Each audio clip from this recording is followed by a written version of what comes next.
Assalamualaikum warahmatullahi wabarakatuh. Selamat datang di modul 2 praktikum programa komputer. Nah, di sini kita akan membahas mengenai struktur perumpamaan. Struktur perumpamaan ini sendiri biasa disebut sebagai struktur pemilihan ataupun struktur percabangan. Kita masuk ke jenis pernyataan berkondisi. Ini merupakan materi-materi yang akan kita bahas di modul 2 ini. Ada if then else, if then else if, efisiensi dengan and, efisiensi dengan or, array, dan juga select case. Kita masuk ke materi yang pertama, yaitu ada if then. Nah, statement if ini merupakan statement yang digunakan untuk menyeleksi suatu kondisi atau syarat, dan proses akan melakukan suatu tindakan tertentu apabila kondisi yang diseleksi benar, dan jika kondisi salah, maka akan dijalankan instruksi yang lain. Namun, pada bentuk if then ini, pemilihan keputusan hanya untuk satu bagian atau satu percabangan. Seperti yang bisa kalian lihat di flowchart ini, jika kondisinya benar, maka dia akan masuk ke pernyataan 1, dan jika tidak, maka akan langsung ke proses yang selanjutnya. Selanjutnya di sini ada if then else. Nah, pada if then else, kita bisa menentukan ekspresi lain yang akan dieksekusi jika kondisi yang dibandingkan oleh if tidak memenuhi syarat. Nah, jadi jika kondisinya tidak terpenuhi, maka dia akan masuk ke instruksi yang lain, yaitu pernyataan 2. Selanjutnya di sini ada if then else if. Pada kondisi percabangan bentuk if then else if, terdapat lebih dari 2 bagian percabangan. Jika dibutuhkan untuk melakukan pengecekan kondisi dengan percabangan yang lebih dari 2, maka bentuk ini dapat digunakan. Nah, bisa kalian lihat di flowchart di sini, setelah kondisi yang pertama tidak sesuai, maka akan masuk ke kondisi yang selanjutnya. Jadi setelah if then else, ada if lagi. Tuh. Selanjutnya ada efisiensi dengan and. Nah, efisiensi dengan and ini digunakan untuk membandingkan logika hasil dari operator-operator hubungan, di mana benar jika operator A dan operator B keduanya benar. Jadi jika kondisi A dan B benar, maka akan masuk ke pernyataan 1, dan jika tidak akan langsung ke proses selanjutnya. Berbeda dengan efisiensi dengan or. Nah, efisiensi dengan or ini dia benar jika salah satu dari operator A atau B itu benar. Jadi tidak harus A dan B benar ya. Selanjutnya ada struktur selang nilai. Struktur selang nilai ini digunakan untuk membandingkan logika sesuai dengan tingkatan-tingkatan yang ada. Nah, di sini ada nilai lebih dari sama dengan 75. Dan jika iya, maka mutu sama dengan A, sama seperti yang ada di tabel sebelahnya. Dan jika tidak, maka akan masuk ke kondisi yang baru, yaitu nilai lebih dari 50. Dan jika iya, maka mutu sama dengan B. Dan jika tidak, maka akan masuk ke mutu C, yang berarti nilainya itu ada di bawah 50. Kita masuk ke array. Nah, array ini adalah sebuah variabel yang dimiliki oleh Visual Basic, yang terdiri atas beberapa elemen atau anggota yang berfungsi menyimpan sejumlah data bertipe data sama ke dalam satu memori. Jadi ini fungsinya untuk menyimpan data secara sementara sebelum data tersebut dipanggil. Biasanya array ini digunakan di codingan combo box. Selanjutnya ada select case. Nah, select case ini digunakan untuk melakukan pemilihan kondisi yang jumlahnya banyak atau bertingkat. Ini bisa saja digunakan oleh if then else if. Hanya saja jika pakai if then else if itu tidak akan efektif, jadi bisa pakai select case ini. Selanjutnya kita masuk ke implementasi. Nah, di implementasi ini kita membahas studi kasus mengenai aplikasi penggajian sederhana di PT Elsik Unisba. Nah, berikut adalah flowchart implementasinya. Bisa kalian lihat di sini ada konstanta. Nah, konstanta ini merupakan nilai ketetapan, nilai yang tidak bisa diubah. Ada persen tunjangan 10%, persen pajak 5%, dan persen lembur yaitu 50%. Selanjutnya ada input, yaitu nama pegawai dan jumlah jam kerja. Selanjutnya kita akan memilih jabatan. Nah, jabatannya ini ada 3, ada operator, supervisor, dan manajer. Dengan masing-masing upah per jamnya yaitu 10.000, 12.000, dan 25.000. Nah, selanjutnya di bawah itu ada on-page reference. Nah, on-page reference ini merupakan penggabung dari flowchart di halaman yang sama. Sekarang kita masuk untuk menghitung upah lembur. Nah, di sini bisa kita lihat jika jam kerja lebih dari 150, maka kita akan menghitung upah lemburnya yaitu upah per jam dikali persen lembur dikali jam kerja dikurangi 150. Dan jika tidak, maka upah lemburnya adalah sama dengan 0. Lalu selanjutnya kita menghitung gaji pokok. Gaji pokok itu merupakan upah per jam dikali jam kerja ditambah upah lembur. Selanjutnya ada tunjangan. Tunjangan ini merupakan perhitungan dari gaji pokok dikali persen tunjangan yang menjadi konstanta tadi ya. Lalu ada gaji kotor sama dengan gaji pokok ditambah tunjangan. Selanjutnya pajak sama dengan gaji kotor dikali persen pajak. Lalu gaji bersih sama dengan gaji kotor dikurangi pajak. Lalu outputnya adalah hasil dari perhitungan yang kita lakukan tadi, yaitu ada gaji pokok, upah lembur, tunjangan, gaji kotor, pajak, dan juga gaji bersih. Setelah kita melihat flowchart implementasi tadi, sekarang kita akan mulai membuat programnya ya.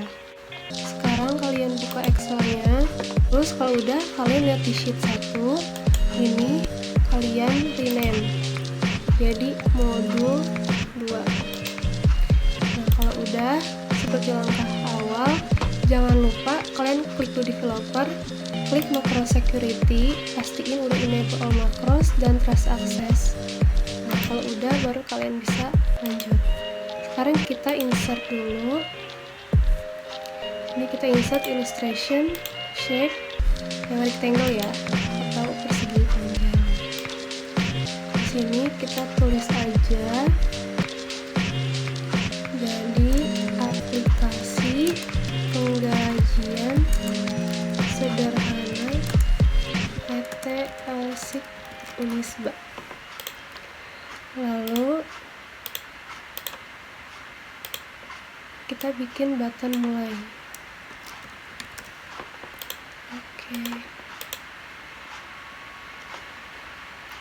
Nah, di sini jangan lupa kita masukkan format estabel. Kita masukkan format estabel di sini.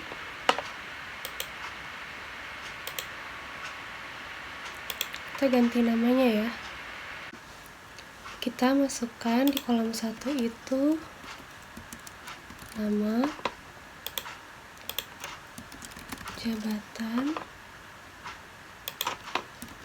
jumlah jam kerja,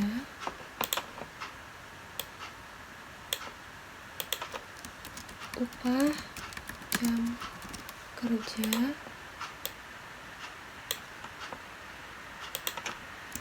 lembur, gaji pokok,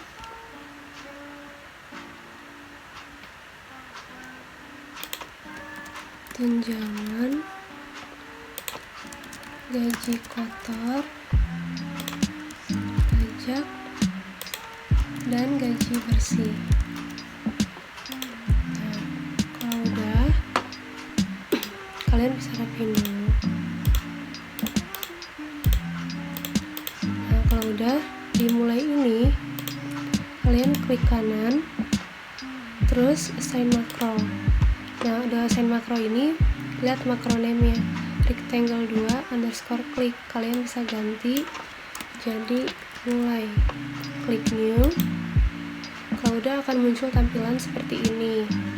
Nah, kalau udah muncul tampilan seperti ini, kita buat dulu formnya. Nah, di sini kita akan membuat form yang akan digunakan, yaitu form penggajian. Kita lihat di atas ini, di bawah file itu ada insert user form. Nah, tinggal klik. Nah, kalau udah, tinggal dibikin. Nah, kalian bisa buat di sini. Jangan lupa ganti dulu name user formnya menjadi form penggajian M2.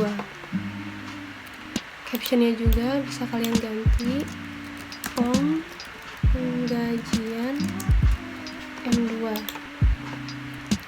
Nah, kalau udah seperti ini, kita balik lagi ke modul 1.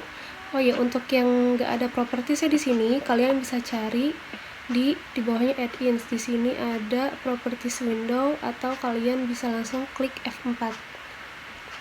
Lanjut, kalau udah, kita klik modul 1 ini, double klik, langsung sini kita masukkan coding form penggajian m2.show. Nah, ini untuk membuka si form yang kita buat tadi gitu. Nah, kalau misalnya udah ini, kalian pastiin jangan sampai ada typo di sini ya. Harus sesuai dengan form yang kalian tulis dan yang kalian buat. Maaf.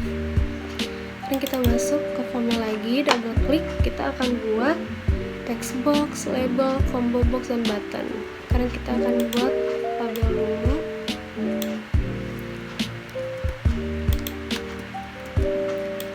Untuk di sini kalian bisa lihat di modul aja yang lebih jelasnya.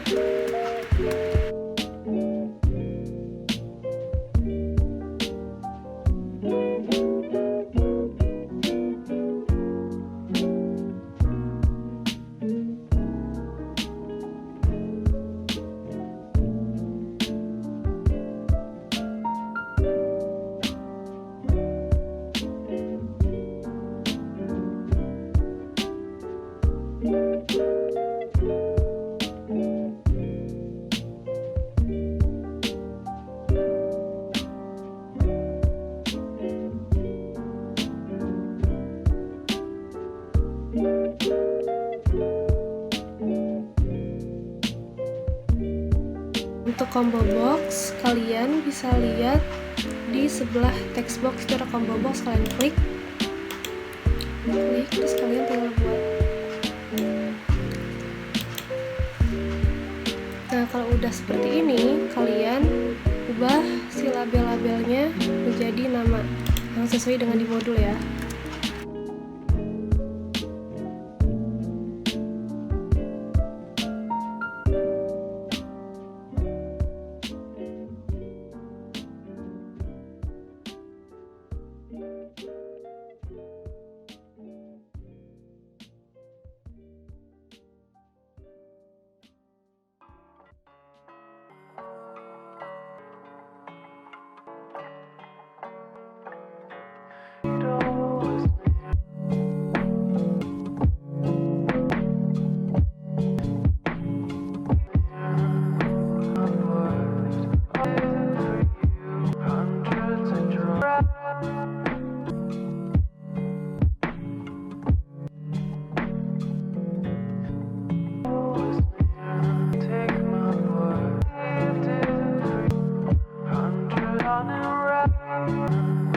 Jangan lupa kalian ganti name dari button, text box, dan juga combo box.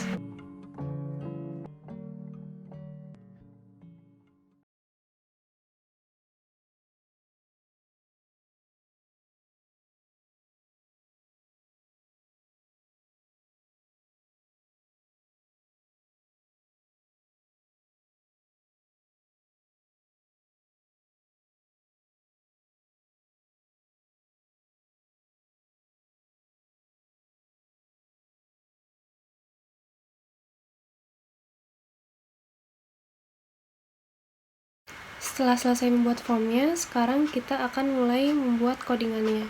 Pertama, kalian double klik di formnya yang kosong ini ya, double klik. Nah, kalau udah seperti ini, kalian pertama lihat di sebelah atas ini, yang kanan atas, klik, lalu pilih initialize. Ini kalian klik ini, kalian hapus aja. Terus kalau udah, sekarang kita mulai codingnya.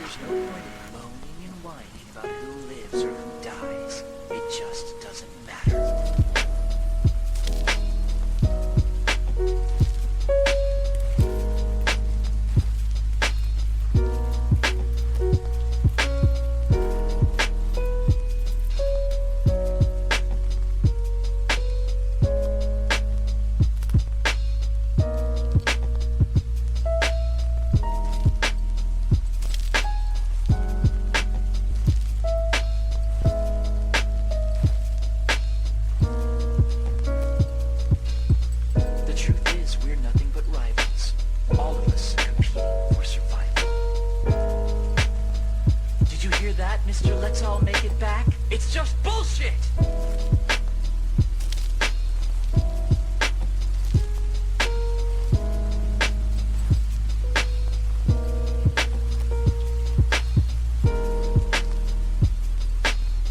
Kalau udah selesai seperti ini, kalian bisa balik lagi ke formnya, double klik. And you're still Kalau udah nothing but a seperti hypocrite. ini, Last, sekarang kalian double klik di tombol box yang jabatan. Di sininya double klik. Kalau udah seperti ini, kita bisa mulai ngode ya. Can't you use that thick head for thinking? Or would you rather just hit people with it?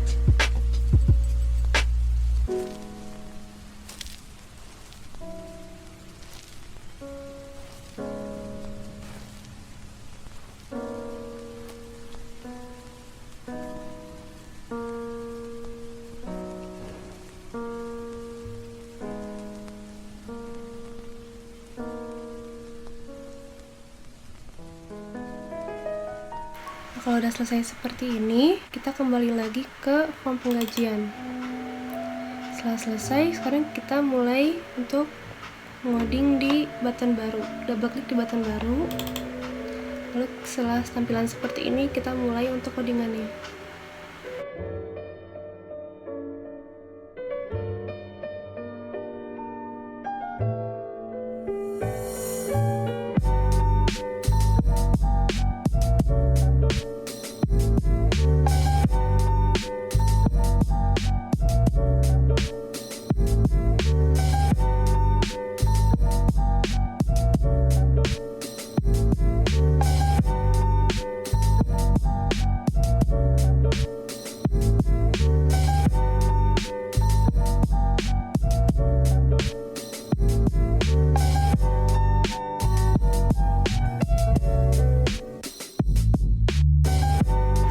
Selesai seperti ini, kalian bisa balik lagi ke form pengajian, lalu memulai untuk coding di button hitung.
Di sini untuk konstantanya itu persen tunjangan itu sama dengan 0,1 karena di voucher tadi adalah 10%, di mana 10% jika dikedesimalkan adalah 0,1. Begitupun dengan persen yang lainnya.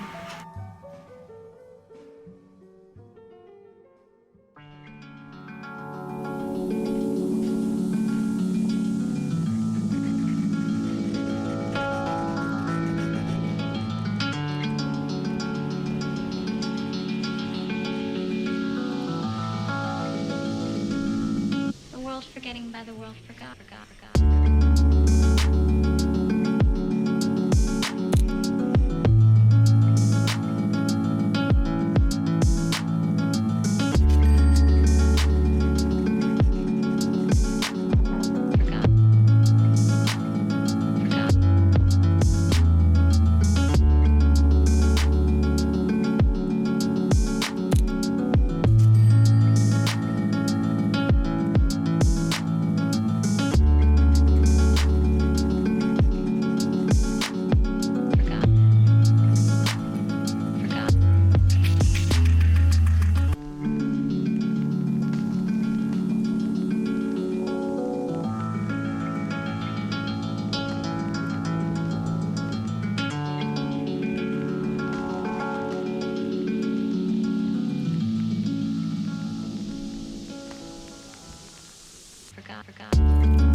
Setelah selesai di codingan button hitung, sekarang kita kembali lagi ke form dan memulai codingan di button simpan.